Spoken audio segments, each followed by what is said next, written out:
আজকে সকালবেলায় GS transport থেকে শুভ ফোন করেছিল।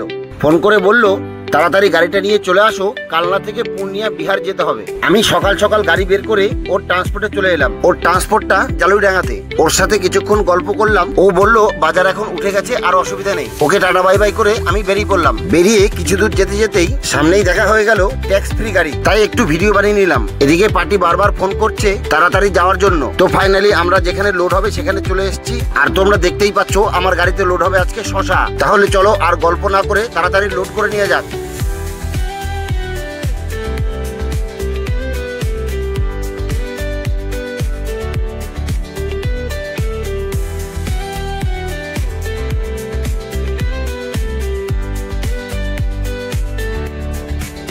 আমি গাড়ি লোড করে বেরিয়ে আসার সময় রাস্তায় একটা ফলোয়ারের সাথে দেখা হয়ে গেল। ওর বাড়ি কালনাতেই, আর ওর নাম দেব। ওর সাথে কিছুক্ষণ গল্প করলাম, খুব ভালো লাগলো ওর সাথে দেখা করে। দেব ভাইকে টাটা বাই বাই করে আমি আবার বেরিয়ে পড়লাম। আমি পাম্পে এসে তেল ভরে নিলাম এবং একটু জলও ভরে নিলাম। এদিকে খুব খিদে পেয়ে গেছিল, তাই ভাবলাম হোটেলে দাঁড়িয়ে কটা খেয়ে নি। আর তোমাদের বলা হয়নি আজকে আমার সাথে যাবে বাপ্পা। ওকে ফোন করে দিয়েছি, ও নাদনঘাট মোড়ে দাঁড়িয়ে আছে। বাপ্পা চলে এসছে। এবার আমাদের লাস্ট কাজ আছে গ্রিজ করা, কেননা এক সপ্তাহ হয়ে গেল গ্রিজ করা হয়নি। তো ফাইনালি আমরা হেমাদপুর মোড়ে গ্রিজ করতে চলে এসেছি। এখান থেকে আমরা সোজা বেরিয়ে যাব, আর কোথাও দাঁড়াবো না। আজকের মতো এইটুকুই, টাটা বাই বাই।